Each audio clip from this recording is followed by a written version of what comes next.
What's up, everybody? Welcome to another episode of the BREWtally Speaking Podcast. I am one of your hosts, John, and with me, as always, is Daniel Terry. How are you doing on this not sober evening? I mean, I'm doing great. You know, we just got off of an interview with the band, but we're doing this now, so you're gonna hear this first. It's a worldwide exclusive. I don't know if it's an exclusive per se, but this episode's guest is Josh Newton of Shiner.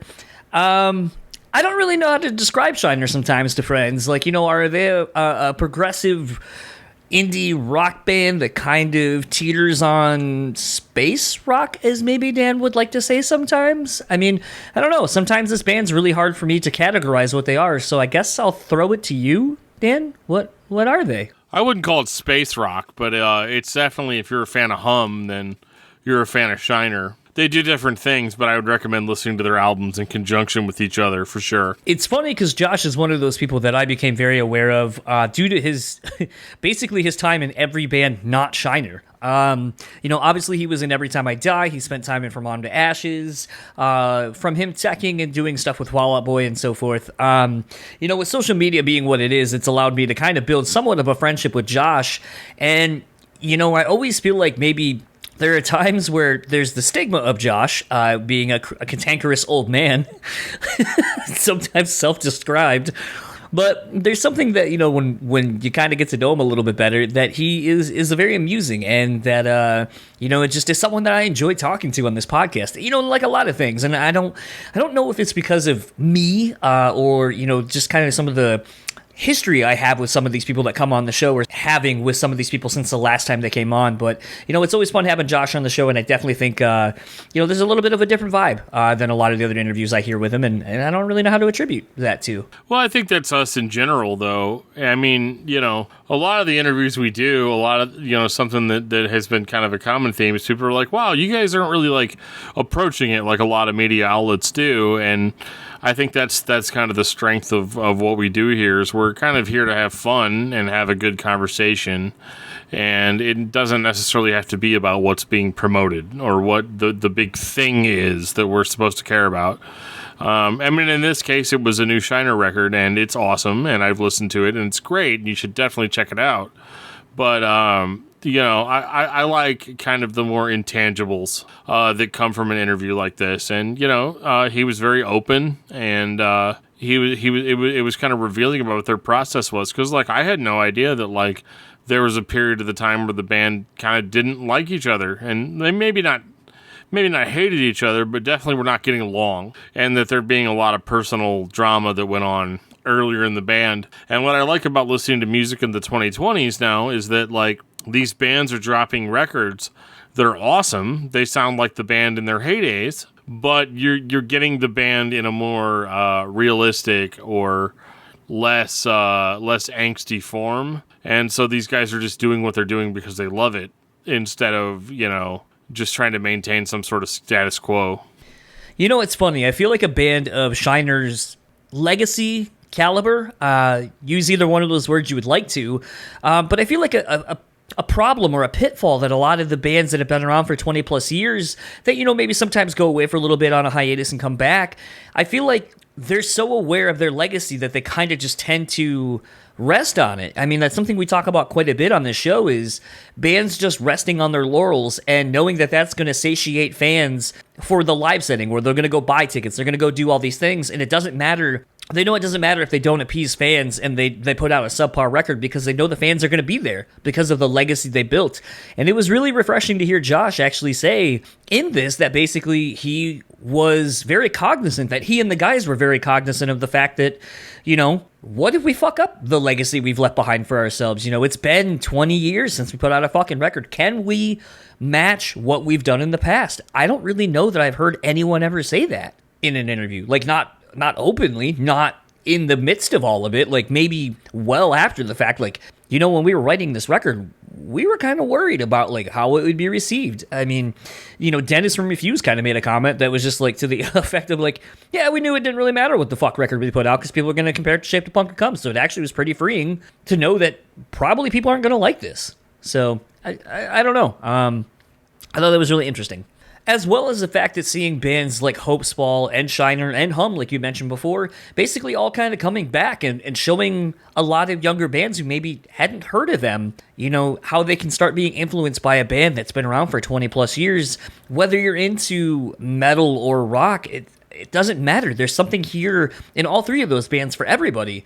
And I think that's so inspiring to see and know that music can do that and that it can inspire a new generation of people because rock touches on so many different things. Yeah, and it's weird because I'm not super into rock music, or at least I didn't think I was. And then Hum and Shiner just show up and start dropping these records, and I'm like, oh, wait. Actually, I do like rock music. It doesn't always have to be super brutally heavy. Although I would argue that both bands are heavy in their own right. It's just not in what you would consider the traditional sense. And speaking of being not brutal, I'm going to go ahead and not keep wasting your time. This is a longer chat with Josh, so we're going to get into it right now. My conversation with Josh Newton of Shiner. We'll talk to you on the backside.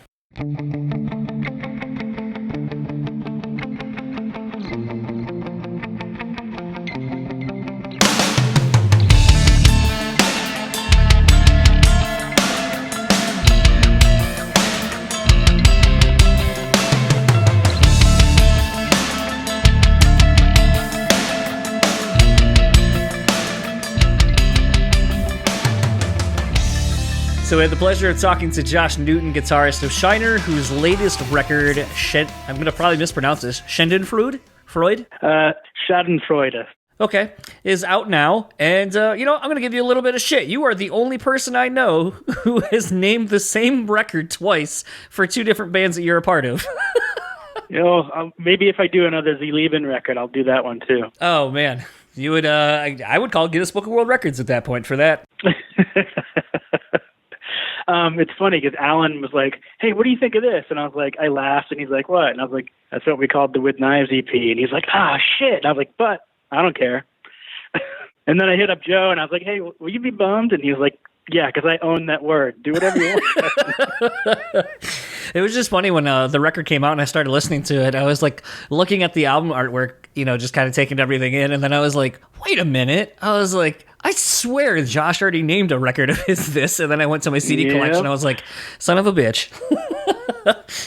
No, but that's funny. So I guess something, being one of the few people I know that has used the same title for two different records, what is it about the word that you think helps kind of put a title to a body of work that you've put out? I can't really claim this one because right. Like I said, Alan was like, how about this? But I don't know. I mean, the lyrics are all pretty dark and I don't know. Really. And it was, obviously it was before all the coronavirus stuff started happening, and I mean, it was happening, but it wasn't really happening. Right. And I don't know. I mean, it just seems like with social media, there certainly is a pretty serious effect of, people also do love to see the comeback story, but they also love to see someone's downfall or someone having a tough time. And, there's tons of, social media videos of people out there right now who clearly aren't having their best day. And, yeah, I don't know. It just seems appropriate right now, unfortunately.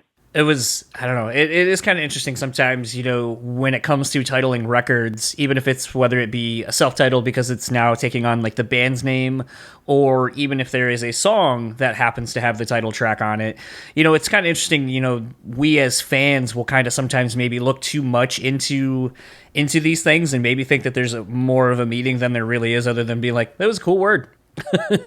Yeah. Yeah, I think that could definitely happen. I'm so guilty of it. That's why, when I kind of was like, I wonder if there was kind of more to it, or if it's something, Josh feels very drawn to as far as, kind of your outward view on things. And then I was like, I'm probably reading way too much into this. Well, I mean, initially, I was when I just heard when he suggested it, and I was like, yeah, that'd be funny. And then I was like, oh wait, you're serious? No, we already did that. It just made me laugh, and it made me want to do it that much more, just because I haven't really heard of anyone doing that. Right. That I recall, so. anything to be obtuse. Kind of leading up to this, I was realizing that it's been almost 3 years since you were on initially, and at the time you guys were just kind of really doing, re-releasing some of the back catalog on vinyl for the various anniversaries and so forth, and there really wasn't a whole lot of thought yet, at least that you were saying, as to whether Shiner was going to kind of get back together and put out new material. So yeah. When exactly did the band kind of collectively decide to give it a go as far as writing new material goes? Well, we were concerned about the legacy act thing of wearing out your welcome, know. And I started to get to that point, like maybe even before we re-released Lula, I guess. I was like, fuck, how long are we going to keep doing this without, it just felt like we needed some fuel in the tank to have it be worth anything beyond, just trying to push these records that we'd re-released. And there was a reason, because it's fucking fun to go play these songs, and it's fun to hang out with your friends, and because we all have other careers and bands and all that stuff. So anytime we had to do this was always fun. But like I said, it kind of felt like we were nearing the end of there really being a reason to do it without new music. With almost 2 decades having now passed since The Egg, and the way that album, and I guess to a lesser degree, the band kind of achieving a cult-like status, was there really any worry or fear of not being able to put out something that would live up to the previous material, whether it be from yourselves or to the fans? Absolutely. There was a big worry of that, and I think that impeded us from doing anything for a bit, until we felt like the material kind of made sense without us aping what we had done in any way. Because we definitely went back to old demos and things like that of songs that we didn't really finish or nobody loved 100%, and checked things out. And that was a good way to get going, but we quickly realized that was not the way to actually do it. Okay. It was a good way for Alan and I to get email ideas going back and forth. And this was ideas from before Starless even came out. So this was ideas from before 98 or 99. Stuff from before I was even in the band. So it wasn't really even thought of as a 2-guitar player band. So there was that way where they could have changed. But then, so we started writing the new stuff, and it made sense to me because it didn't feel like we were trying to do what we'd done before. It just kind of sounded like us if we had kept going, to me, in a weird way. But there was definitely a fear of putting something out and everybody being like, what the fuck is this? Well, it's funny because I kind of had prosed this to, Dennis from Refused when I got to talk to him recently before all of this shit happened. But, and a lot has been made of, obviously, Refused goes away, puts out Shape of Punk to Come, and it becomes just this massive record that when it first came out, people didn't give a shit about. They were like, well, this isn't Fan the Flames of Discontent, so fuck this band, this sucks. And then became just monster.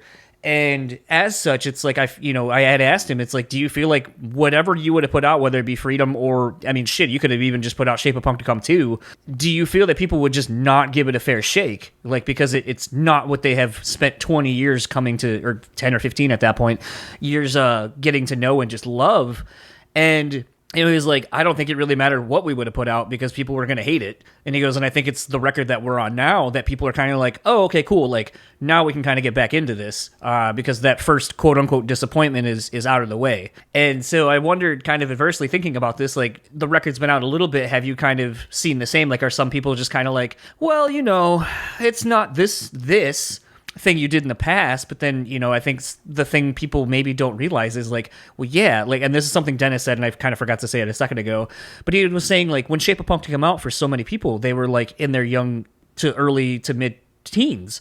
I can't make you go back to that age when you didn't have bills and all this kind of other shit. You're not the same person you were when that record came out at that time. And so sometimes I think we as fans kind of forget that it's a whole lifetime is basically passed most of us by at this point between your last release. So yeah, how you felt about The Egg and some of these other records, maybe this new material doesn't make you feel that way because you're not 20.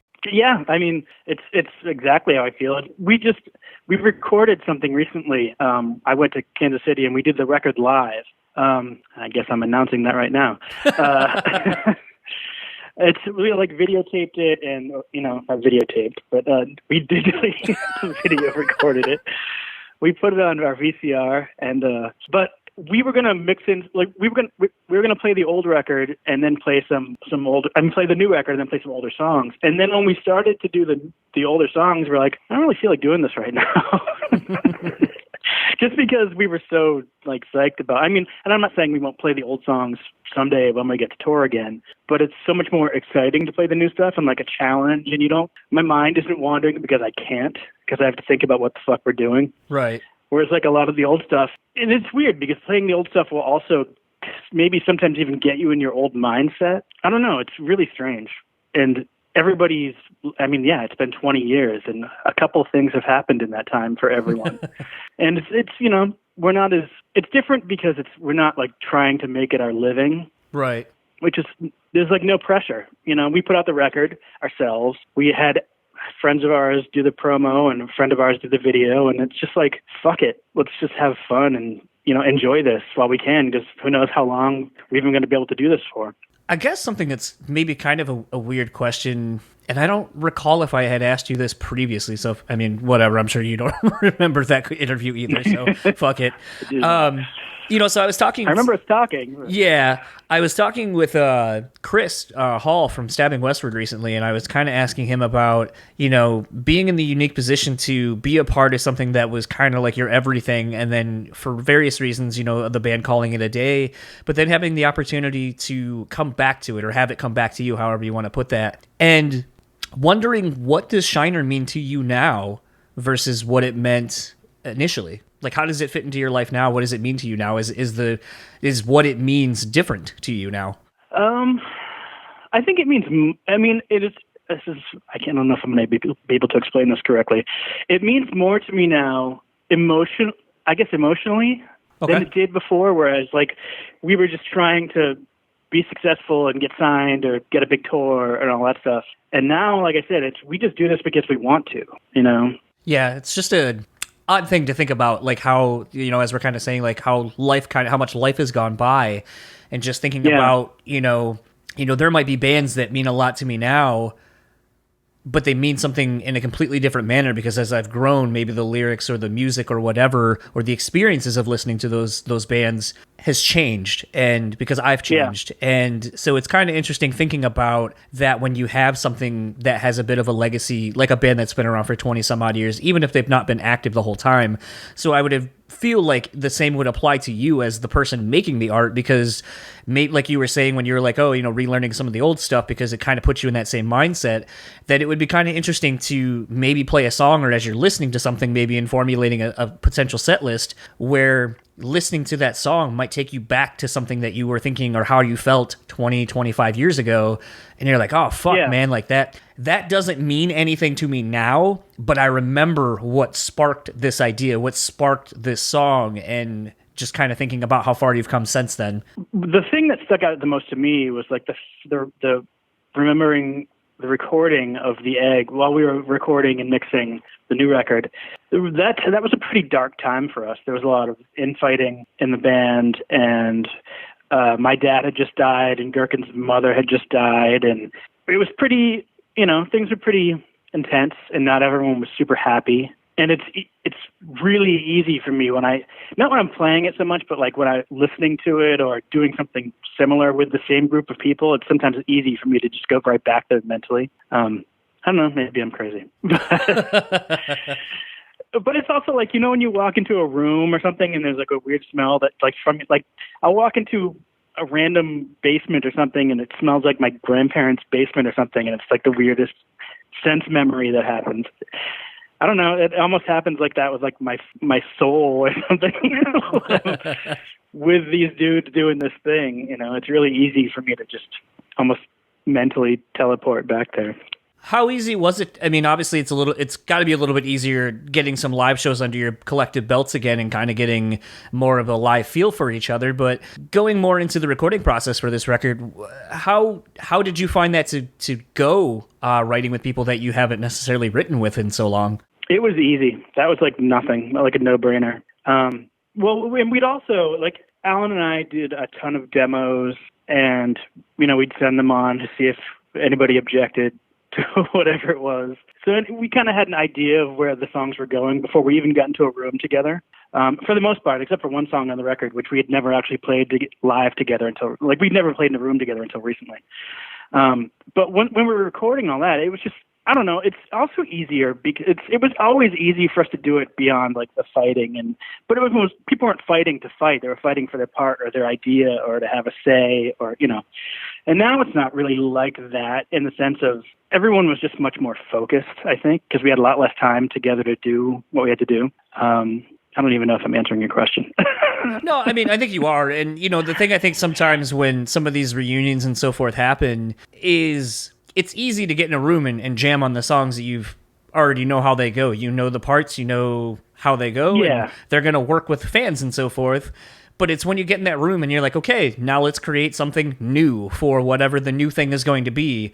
Sometimes I feel like people, like maybe, and this is like a weird thing that I can think of, but it's like you might have been more into a certain style of writing when you were back then. And now you might be like, I'm more into playing lead and kind of doing these things. And, these are new tricks that I've learned over the last 20 some odd years. So I could see how that might create new wrinkles where, this isn't the same dynamic it was 20 years ago when we all used to get in a room and jam. And, this was kind of, everyone had their place and they kind of knew where they fit in. And maybe that dynamic has changed a little bit. Honestly, it really didn't. I mean, in the sense, beyond trying to go for some new sounds or ideas, I think, because, at the time, those dudes were already like, shit, how old was I? I don't think I was, but we were all like adult. It wasn't like we were like a teen band or anything, like everybody was pretty established in what they had done and their style or what they do. And if anything, I'm probably the one who's more always on the hunt for more sounds and a new way to do this or that. But us getting into the room and doing what we do was super easy and really quick and pretty painless, actually. Everybody was really supportive of any of the ideas that were brought in. Like even the ones that got canned, we actually, we gave it a shot. And if anything, I'm the worst about that. I'm definitely the worst person to maybe gauge how I feel about an idea, because I don't really like to just jump in and try to play something. I like to listen to it to try to, like, as much as I can, to try to get an idea of what I think it needs or doesn't need. So I if any, basically I'm the biggest pain in the ass in the writing of it. I guess the more things change, they stay the same, I suppose. Yeah, I think that's I think anybody who has played the band with me could probably attest to that, yes. So a little bit, you kind of touched on the fact that you're, always into looking for different sounds and so forth. Obviously, anyone who follows you knows that you're pretty much a gear nerd and constantly in search of, I don't know what. I don't know either, actually. That's the thing.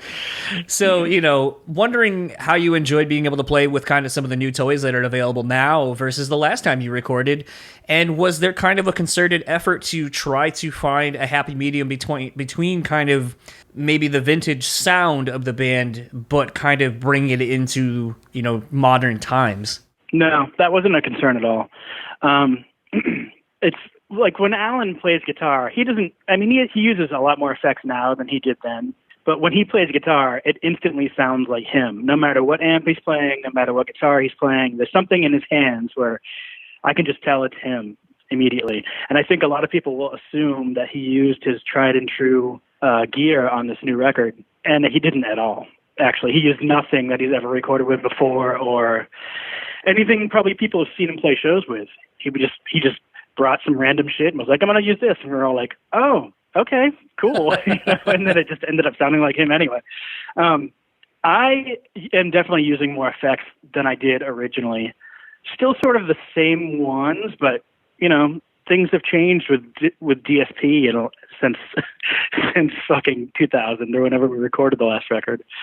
But I definitely am not beholden to what I did on earlier records. I try to replicate it live as much as I can, but with doing new stuff, I want to go out there and see what's going on, I'm pretty sure I already know the answer to this, but just because it's fun to ask sometimes, are you one that enjoys having like a Kemper or something like that, a amp profiler, so you don't have to carry around a ton of shit? Or do you like being able to change something in the moment with like more analog things?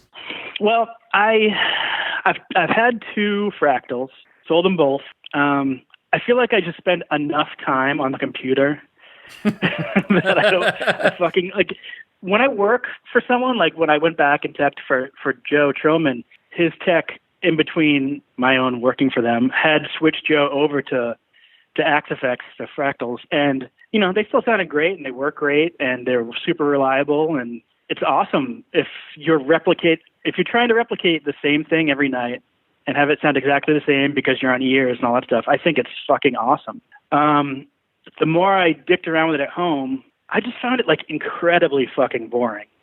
It sounds cool, you know. I did some teching for Jimmy Eat World, and they have them too, and their sounds are great, and it works really well for what they do. I mean, I would assume those guys probably use like pedals and stuff when they're recording, and just try to, you know, get a reasonable facsimile of it for live. But I don't know. I'm so fickle. Like I just sold my whole amp rig and got a new one just because it was like we did that live recording thing, and I was like, this didn't really sound good today. So I just fucking sold it all. And I got new stuff. You and Ken Susi are like the 2 people that like I'm always jealous, because it seems like every other day you're buying something new, but then it's like I know the other day he was looking for an old pedal that was like at least I think 15 years old, and and it's like one of those where it's like I feel like that would be the problem. Like I get lost sometimes where I'm like, oh, it'd be cool to have like all these pedals and all these effects and do all this shit.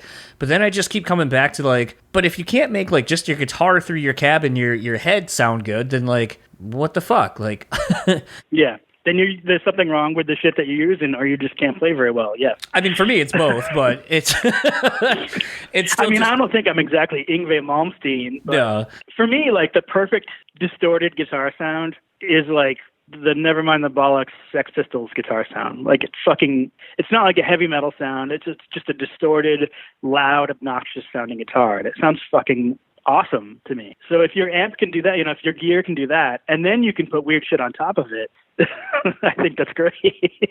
Now you've got me trying to figure, because like I've at least gotten to the point where like I can kind of tell what's what. Like, okay, that's a Telly, that's a Les Paul, that's a, you know, this, that, or the other, and it's, to some degree, some of the pickup tones and so forth and all that. And as you're kind of saying that, I'm like, all right, was that like what, a Marshall? And I almost was gonna say a JC or an 800 or no? No, it's before that for the Sex Pistols. Yeah, it was a Les Paul. From what I've read, it was a Les Paul and a Fender Twin. Okay, which is fucking crazy.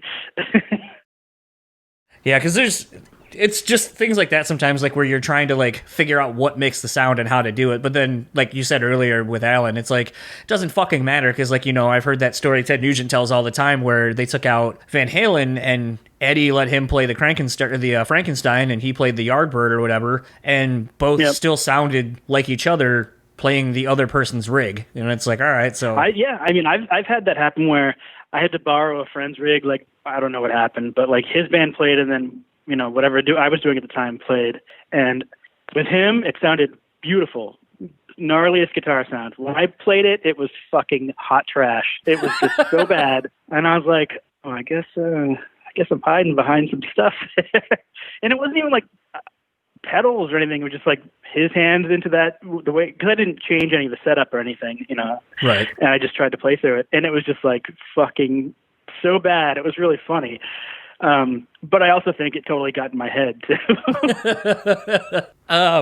Kind of going a little bit back to the new record. I'm going to completely contradict myself and say the opposite thing about myself is what we just talked about. We're our own worst critics.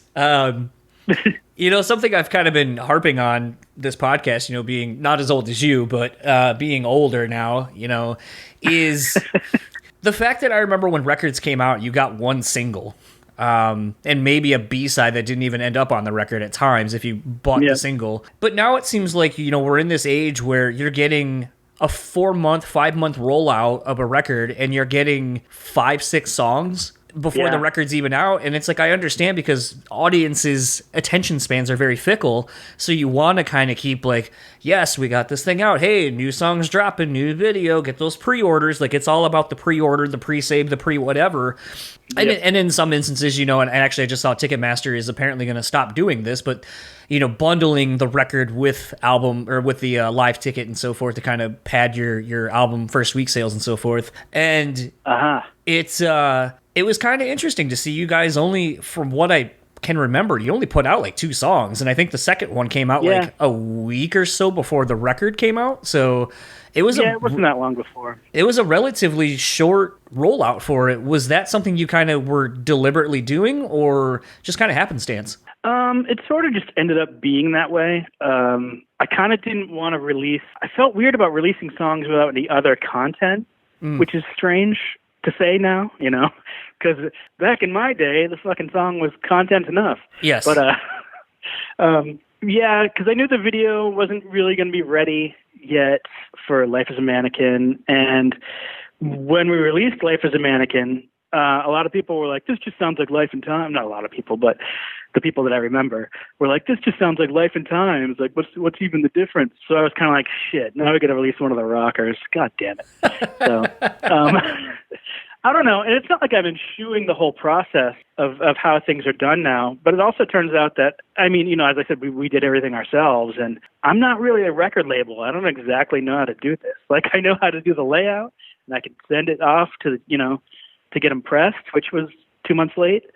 And, because of COVID, it's nobody's fault. Right. But I don't know. I almost feel like we don't even have to do that because our fans, for the most part, are a little bit younger than the band. But when I look at the demographics on, whatever streaming services, but I don't know if they expect records to be released like that so much. I think when you look at like how Hum did it, they didn't do shit. They just put out their record. Oh, yeah. And as someone who is friends with those guys, even I was like, huh, no shit. Okay. I knew it was done, but I didn't know it was going to come out like next week. Yeah, it's just been weird to see like the shift of how, I don't want to say people digest or intake their music, but I don't know. It's just so weird. Like and like I said, I understand why the long rollouts, why people are giving basically half a record away for free before you even get it.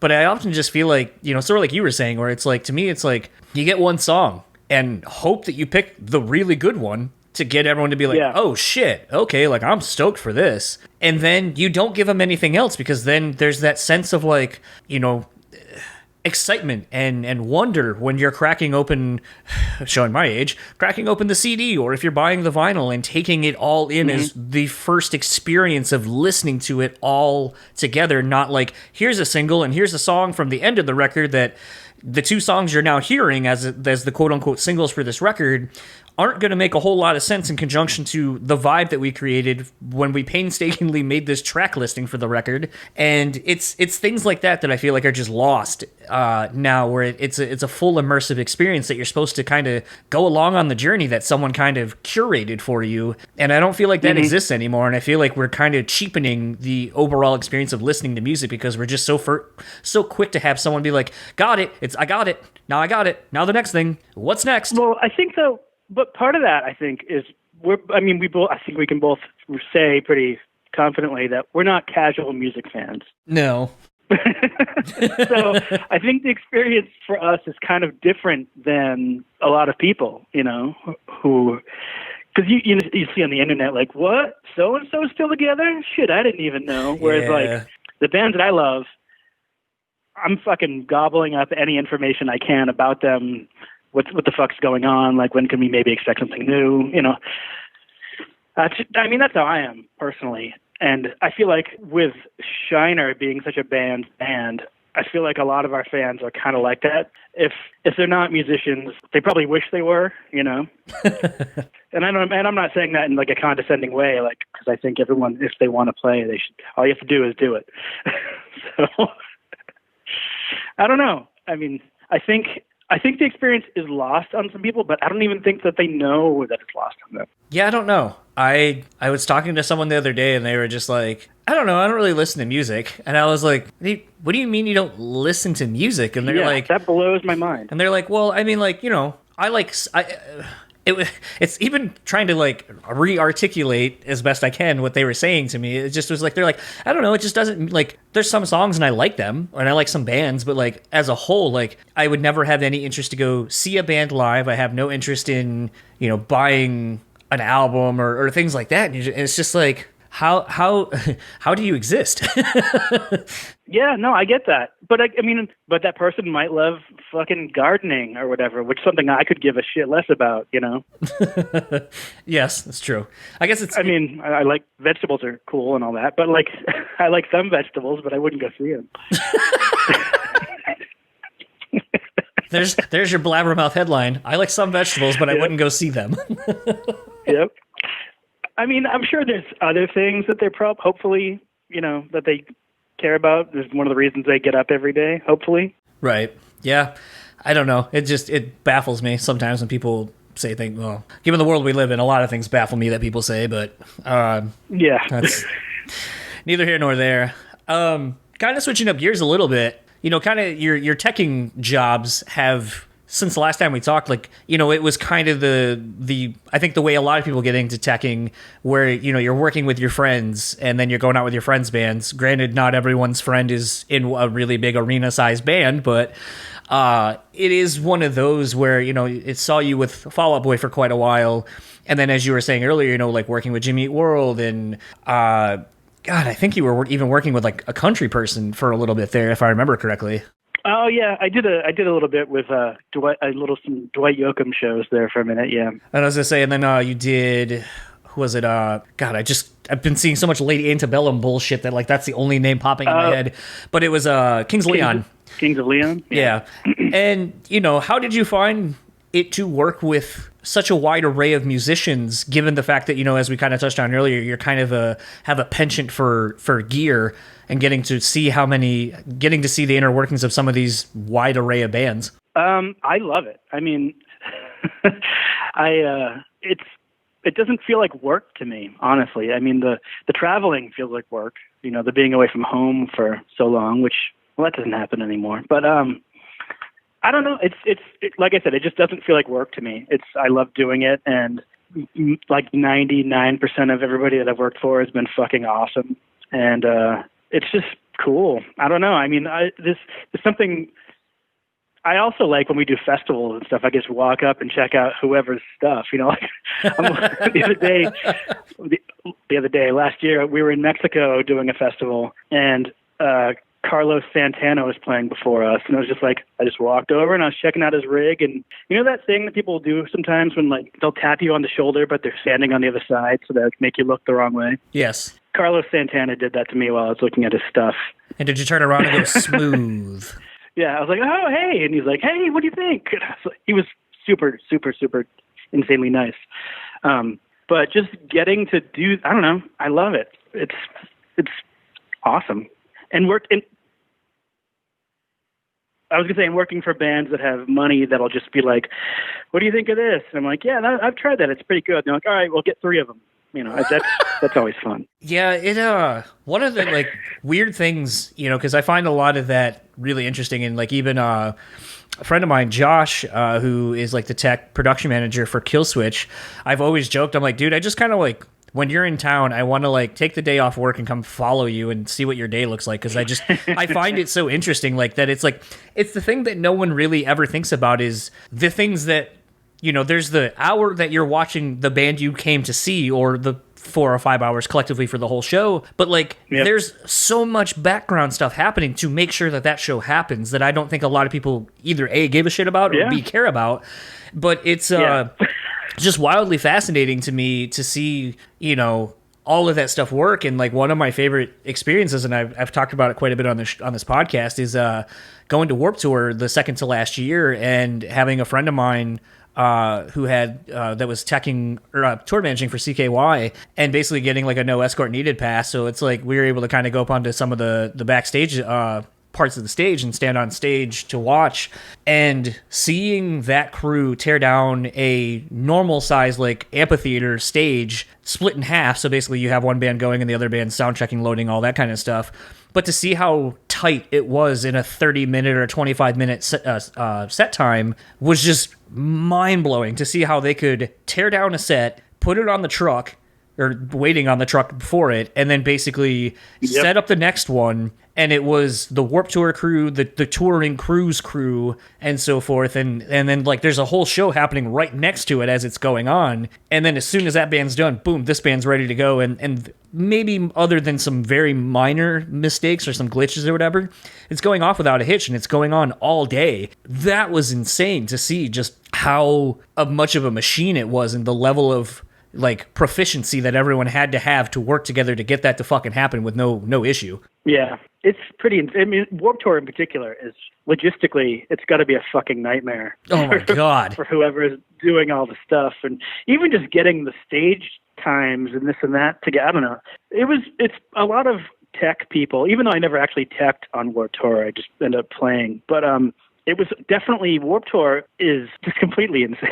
Yeah, it was a great learning experience for just having your shit together, really. I mean, especially like with ETID, we didn't have techs, and Von Vashes didn't have any techs. So, you know, you just had to throw and go. Yeah, and be aware of like what time it was, where you had to be, you know, all this shit. It's a pretty good boot camp, I think. And I know a lot of techs now who started there. Right. A lot of them probably won't admit it. But it's like, I think it's like, you know, like older rock dudes love to fucking burn it and make fun of it. But it's got some, you know, I know some really good techs that have come out of Warped Tour and are, you know, becoming some of the top tier dudes as far as techs go, which I think is awesome. And there's even people that didn't expect to be there, didn't expect to still be teching. You know, it's funny to me. Well, I think what was kind of weird about even Warped Tour for me, and a lot of like, I guess to a degree, a show like Warped Roadies, but I was going to say more to the fact of like a lot of these band DVDs that were coming out at the time, is you got to feel a sense of like, you knew the whole crew. It wasn't just like the guys in the band that you were into. It was, you know, and I think ETID's a great example.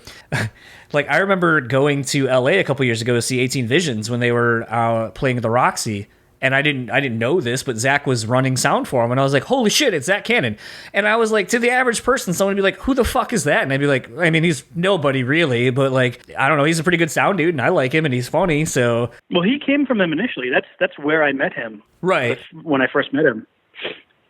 And then he went on to like do shit for The Used and stuff like that. But it's like, even following him to a degree, where it's like you see someone who started off just kind of doing something with friends, and then everybody kind of being like, well, that guy was kind of cool, and that band's going home. Hey, do you want to come out and run sound for us? Sure. And then it's like, now you see like at times seeing him doing stuff for like The Used, and you're like, holy shit, I can't believe the same dude who like dresses up and making fun of, you know, fucking Doug Spangenberg and shit. And it's like,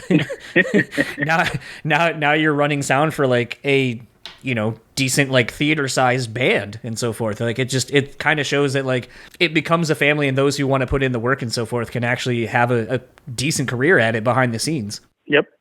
It's really, you know, like I said about playing music, it's just, you just have to want to do it and actually just go for it, you know?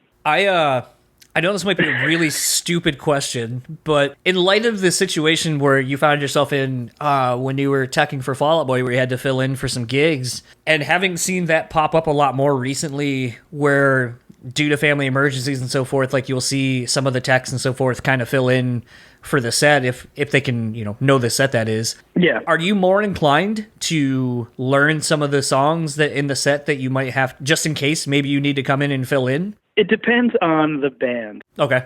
There have been bands that I definitely have, you know, I learn some of the parts here and there, but it also depends kind of if I have a left-handed guitar with me or not.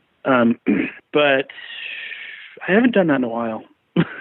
It's definitely a good idea for any tech to do that, though, I think. Yeah, I know like Josh from Killswitch has filled in for Joel a couple of times over the years. Yeah. So it's like one of those where it just kind of seems like, yeah, you probably know the songs, and after so long, if you are a musician yourself, you probably can figure it out. So it was really funny to like, the first time with Fall Out Boy, and I didn't fill in, I honestly think they just forgot to even think that I could do it. Actually, that's what I was told later on. Was like, oh, why don't you say anything? And I was like, oh, because I'm going to offer up that I'm the guy. Okay. When they had Ryland from Cobra Starship, Yeah. it was super weird because he's 2 feet taller than everybody else in the band, and he didn't really know the show. Like, he played the songs fine. He plays drastically different than Joe. So it was kind of weird, an interesting little South American tour that we did. And then every other time I did it, it was so funny because I had seen the show so many times. Like, I'm not saying they do the same thing every night, but for certain songs, they'll have certain places on the stage that they go and do this and that. And I knew all that shit, which was pretty funny because I was almost his understudy in a play, sort of. I knew all the. It's not choreography, but in that dance song, I know Pete will come over and hit the strings on his headstock to make the zing sound, and there I was ready for it because I know he's coming. I've seen him do it 400 times already. So it was just kind of funny how that was sort of effortless in the sense of, I'm sure it was still weird for everybody. It was certainly fucking weird for me, and a letdown for the fans. But it's either you get no Fall Out Boy show or you get 3/4 of a Fall Out Boy show. Yeah. With a grumpy old man playing a left-handed guitar staring at you. Yeah, I wasn't mad dogging as much as I would in my other bands. I definitely tried to lighten it up a little bit, but I was also trying to not screw up because we didn't really, I don't think we ever rehearsed. Yeah, I think last time you talked, you said you just it was trial by fire, really. Live in the moment. Yeah, and it was weird because I think that American Psycho record had just come out, and there were songs that I was playing in the UK that had never been played out live. It was really strange. Well, yeah, because you did that BBC radio thing. Oh, God. And they didn't tell me we were doing Uptown Funk until the night before. And I was like, what? Oh, okay. All right. I guess I will never leave my hotel room and try to, try to learn all this stuff. But I was going to say, most techs definitely should learn. I would think at the very least, learn the guy that you're covering for. Right. Yeah, I didn't even, for some reason, even though it's obviously a big thing for you, I didn't even think the fact that there wouldn't be a left-handed guitar for you potentially on the road, so. Yeah. Well, it came up with a band I was working with. They were like, hey, can you come over and just play this acoustic part here, the outro? And I was like, actually, I can't. Funny story, no. So, yeah. I probably could have, but... kind of in wrapping up, obviously you kind of have talked about one of the things you've done in the quote-unquote downtime you have. I know it seems like you're someone who constantly is kind of writing and just working on things, whatever those may happen to be. Is there, and I'll just use this as the one example, is there maybe some new SLM stuff you're working on, or even with Knives stuff now that Joe's maybe not as busy?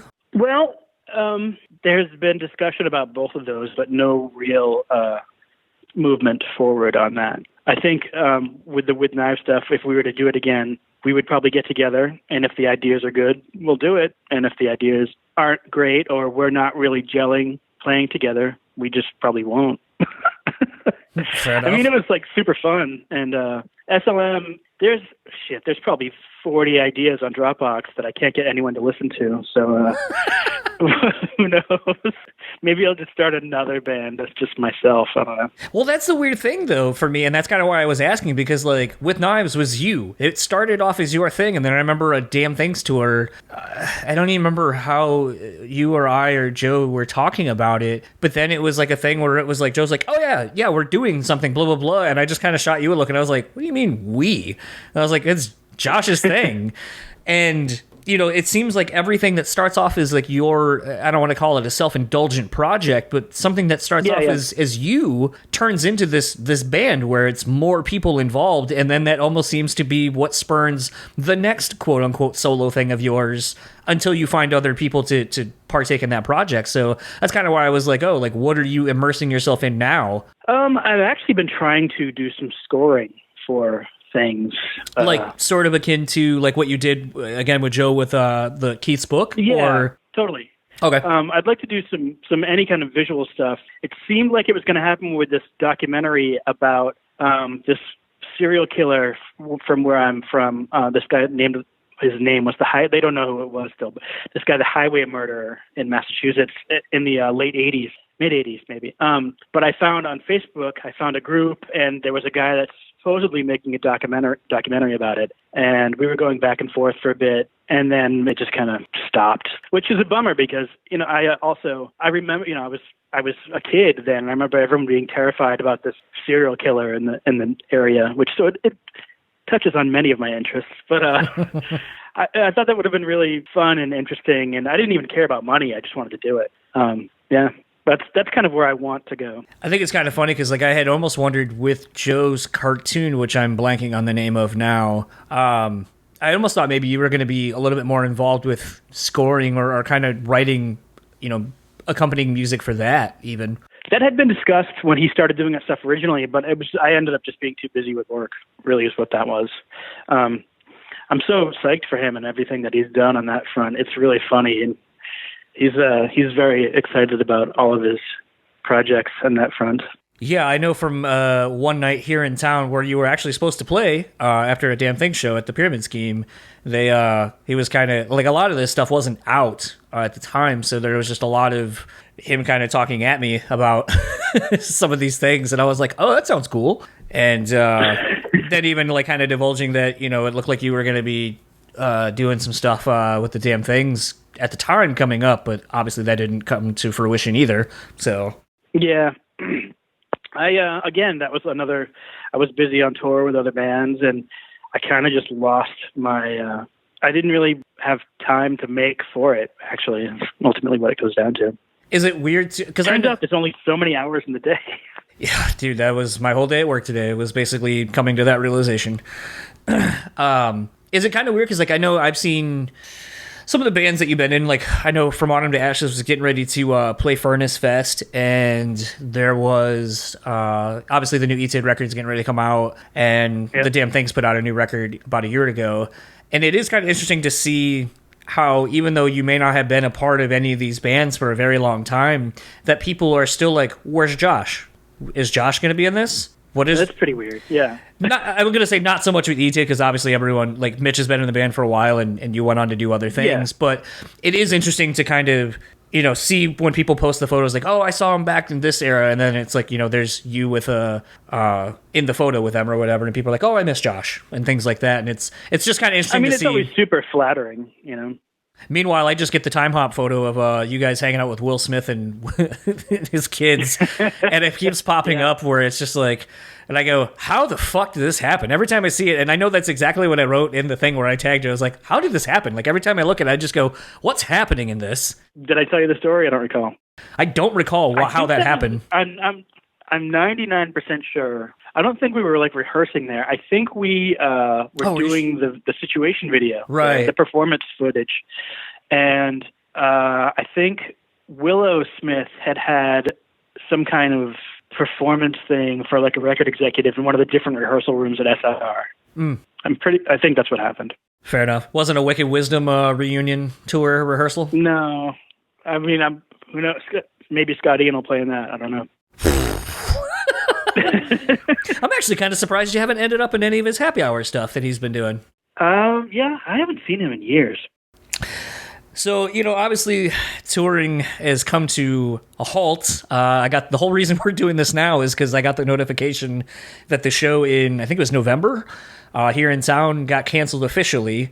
So obviously, I think that was the only tour you were going to do all of this year. And what are you guys going to do to kind of keep promoting this record during this time? Because obviously, that's a great question. I think there's talk of us playing a couple open air shows in Kansas City at some point. We'll do another video, and there's that live thing I was talking about, but I'm not sure when that's going to be done or any of that stuff. I don't know. It's weird because even though the record came out only 2 months ago, I feel like it's a fucking eternity at this point, but that'll happen when all you do is sit at home and play Call of Duty. So yeah. I don't know. I mean, I'm almost to the point where I think we should just fucking make another one, Wow. Potentially 2 Shiner records in less than 2 decades. In less than 19 years, yeah. I mean, I say that, but... Would that actually be something that you would like to do in the day and age where you guys don't need to do a normal release tour kind of schedule, where maybe you just crank out a 2-song, 3-song EP for like whenever it kind of just feels right to put out music? Like, do you kind of envision that being more the model the band kind of adopts going forward? Yeah, I think this was going to be an EP until 2 of the songs ended up being 7+ minutes, or 6+ minutes. And then it was just like, we looked at a bunch of records, when they were like, well, that record was shorter and it's only got 8 songs and it's a record. So I guess it's a record. So we just wrote another couple things, and it came to be a record, because Alan was pushing for just an EP for a long time. And I was basically like, we need to shit or get off the pot. We need to make a record. So it's basically, it's half my fault that it became a record. Well, I think it's a good fault to own up to. It's a really good record. I'm okay. And lastly, where can everyone find you or whatever band you would like to plug? I guess most of my stuff via Instagram at J Newton, and I guess I pimp all my crap there. I only use Twitter for yelling at Trump, so that's pretty much that. Well, thank you so much for taking the time. I kind of almost wish it was in person and that you guys were still going to be playing in a few months, but me too. It was good catching up. I've actually been getting a few people that have been some of my first guests and being like, holy shit, it's been 3 years and like 200+ episodes now. Like, wow, I can't believe you talked to me back then when I had no credibility, and I probably really don't still, but I can relate. But it was kind of cool thinking back to doing this last time, and almost serendipitous that you had another doctor's appointment that made us postpone it another day. Yeah, that's pretty ridiculous, because it's not something we often do. So no. Yeah. Well, enjoy the rest of your evening. Enjoy Call of Duty, and I'm sure we'll probably chat or something at some point. Oh, we will. So that was my conversation with Josh Newton of Shiner. It's kind of funny, and I think I even mentioned this in the interview, but, the first time that Josh and I did the podcast together, we had to reschedule it by a day because he had a broken tooth, last minute and had to go get it fixed. Conveniently enough, inconveniently, I don't know. I also, broke my tooth the day before we did this, and, I just feel like it was really, it was really serendipitous. And then basically, to kind of add to it, the day before doing this interview, Josh had to take his girlfriend to the hospital, and was just one of those things where apparently when Josh and I get together, if we're going to do a podcast, something happens and we have to go to a doctor. So I think next time, if I'm going to have him on the show, maybe I need to, go get a physical or something and make sure that nothing happens to us. The other thing that's really interesting about Josh, is just kind of the worlds he exists in now, because Shiner is what they are, obviously him doing and being kind of a hired gun of sorts for a little while, between all the metal and hardcore bands he's been known for, and then somehow segues into within the tech world, checking for bands like Kings of Leon and Jimmy Eat World and some of these other bands, and you're just kind of like, it's interesting to see how it's all interconnected, even if it doesn't seem like it on the surface level. Like, you wouldn't think someone from Shiner or, from Every Time I Die would somehow exist or be in the realm of a Kings of Leon. But I think that kind of even speaks to what we do. Sometimes, you wouldn't expect some of the people we've had on this show, and we have them. And let me just tell you, we have a couple more curveballs we're going to throw at you coming up in the next couple episodes. So, just, I don't know, kind of interesting thought. Yeah, totally. And I think a lot of people don't really understand how far down the rabbit hole goes with some of this stuff. Like, all of these bands that we're a fan of, they know each other and they hang out.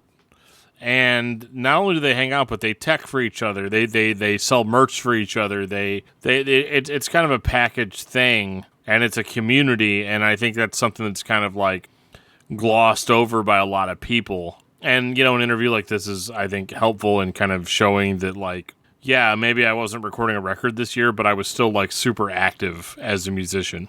I thought it was really interesting to basically learn some of the inner workings of the band as far as how they are when they record.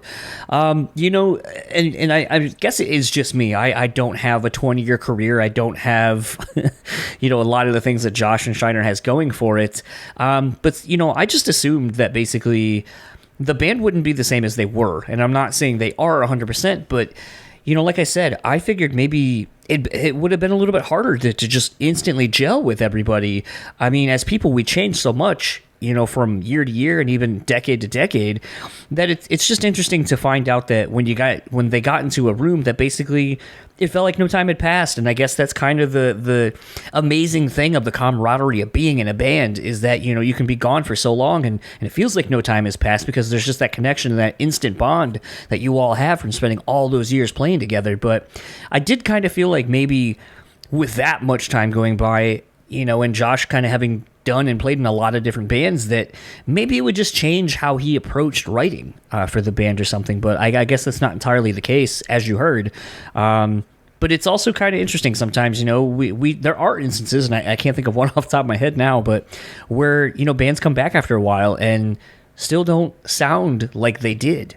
I don't know. I just kind of, as a concept, I think that's kind of interesting to think about. I mean, maybe it's just me.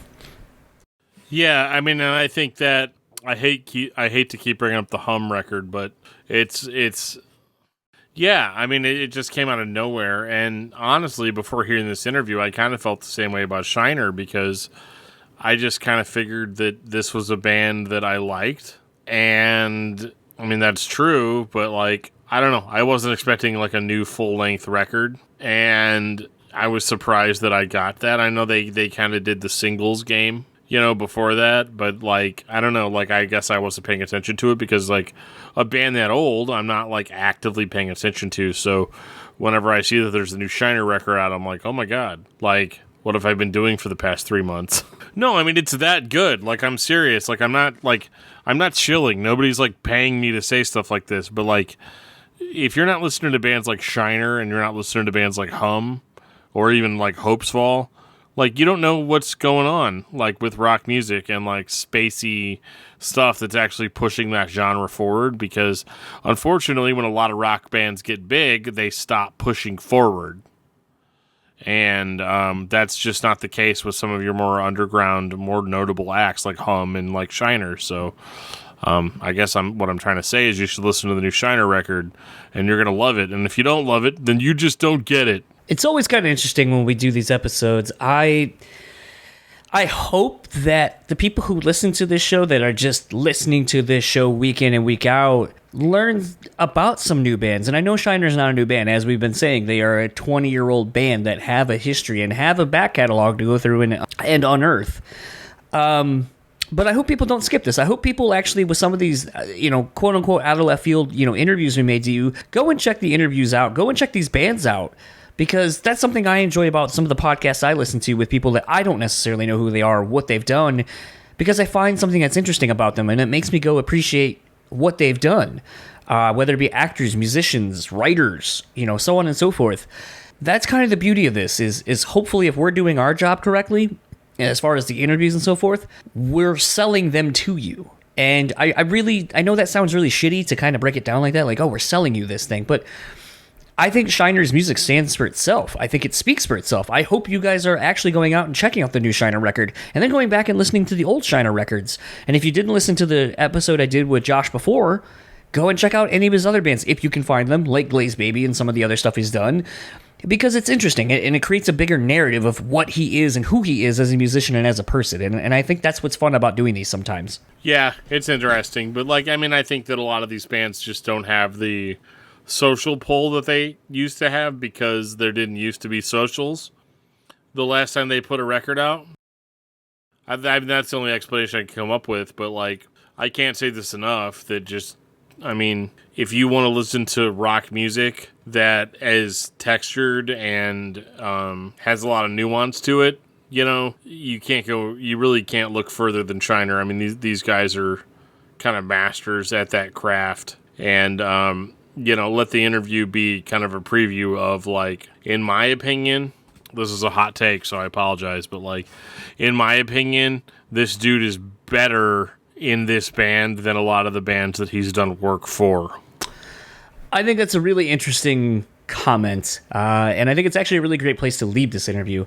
So we're going to start wrapping this episode up. If you would like to keep up with Josh, it is simple enough. You can find Josh basically on Instagram at JNewton and Twitter at JNewton. If you would like to keep up with Shiner, you can find them on Facebook at ShinerKC, Instagram at ShinerKC, Twitter, guess what? ShinerKC. And if you would like to keep up with all the other things, buy the new record, buy some merch, you can head over to shiner.net and do such. Want to thank Josh again for taking the time to do this. Like I said, just an easy dude to get along with. I love following him on the socials, so go ahead and do that. It is one of those things where, for me, I feel like Josh is a perfect representation of sort of what this podcast started out being, where it was about kind of, well, you're known for this thing, but then you kind of shifted some of your passions and so forth to kind of, stay in the music industry or stay into something that you love. And I think Josh has done that over, a 20-plus year career by being in bands and being kind of a fill-in and a hired gun and then becoming a tech and doing all these other things. And it's allowed him to stay in an industry that obviously he loves, but it also allows him to, I think, really kind of explore a little bit more of his nerdier side, with his love of gear and so forth. So it makes perfect sense that he obviously has parlayed a career in teching and so forth, which I think actually helps him go the other route when he is touring and maybe can't afford a tech or whatever. He could probably fix all of his own shit. So, and as he said, he kind of enjoys doing all that stuff. So I guess it's a win-win. So thanks again to Josh for coming on. Follow the socials. And if you couldn't keep up with what I just said, well, guess what? Everything's in the show notes. I know some people don't seem to know that those are there, but if you are interested, everything's in the show notes, including where Dan can be found. So, Dan, where can you be found? Other than the show notes. Well, I can be found on discussmetal.com, where all my podcasts reside. You can send me an email at discussmetaldan@gmail.com. I stream on Twitch now 2 nights a week, Monday nights and Thursday nights at 10:30 p.m. Eastern. No. Dude, I don't even know what my own pitch is. I was just talking about this. I also stream on Twitch now at 10:30 p.m. Central Time. I tend to play old school first-person shooters like Quake and Doom and stuff like that. So if you want to come by and say hi, definitely do that. Just search for Discuss Metal Dan on Twitch and you will find me. And I'll have some YouTube content coming out here in a couple of weeks. So be sure to check that out. And as always, we like to wrap this up by thanking our sponsors for coming on to the show and supporting us. So we're going to support them, take care of them. If you would like to keep up with The Bean Bastard, go to thebeanbastard.com, Facebook and Instagram at The Bean Bastard. Get some delicious coffee. Want to congratulate them. They have a brick and mortar. Holy shit. I can't wait to get back to Buffalo and go to their store and basically try and buy all their stuff. So go to the Bean Bastard, pick up some delicious coffee. And if you're in the Buffalo area, go check out their store. I don't think it's technically open for the public due to the pandemic and all that, but it's there. Go to their socials, find out where it is, go support them. If you would like to support On Point Pomade, keep your beard and hair looking on point. Use our code BSP15 and get 15% off your total purchase order. Want to thank those guys for keeping our hair and beards looking really good. And Matty Mullins with all the Trigger Grill stuff lately. Holy shit. Making me want to go buy one and grill every goddamn day. Fuck. Need to get that dude back on the podcast. And lastly but not leastly is rockabilia.com. Head on over to rockabilia.com. Use our code BREW15 and get 15% off your total purchase order as well. They have over 500,000 items in their online store, and everything is officially licensed through the bands, so you don't ever have to worry about the things being knockoffs or washing off real quickly like you do with the shit you find on eBay and other places. They're a great company, and just about anybody we've had on this show, you can find their stuff there. So if you're able to, during these COVID times and all that, are able to support and have a little bit of extra money to support our sponsors, is greatly appreciated. Rockabilia.com. Again, use our code BREW15. On Point Pomade, use our code BSP15, and you get 15% off your total purchase order. And for the BREWtally Speaking Podcast, I am John. And I am Dan. And we will talk to you all next time. Fucking sucked. Oh, that fucking sucked. Shao Kahn, what'd you think? That was pathetic. Yeah. Coach, what'd you think? Fucking embarrassing! Okay. I mean, I knew it was gonna fucking suck, but I think those guys were a little rude. Austin Powers? How about new? Okay, I thought we were going to get the Austin Powers vote. We did not. John, use that for your podcast. It fucking sucks. But you knew what you were getting into. It's your own fault. It will result in less listens. You're going to see a decline in listeners if you start the show with that. You're going to see 30 seconds in, the number will plummet. And I will be there at the bottom of the plummet saying, I fucking told you. Don't use this fucking riff. It sucks. But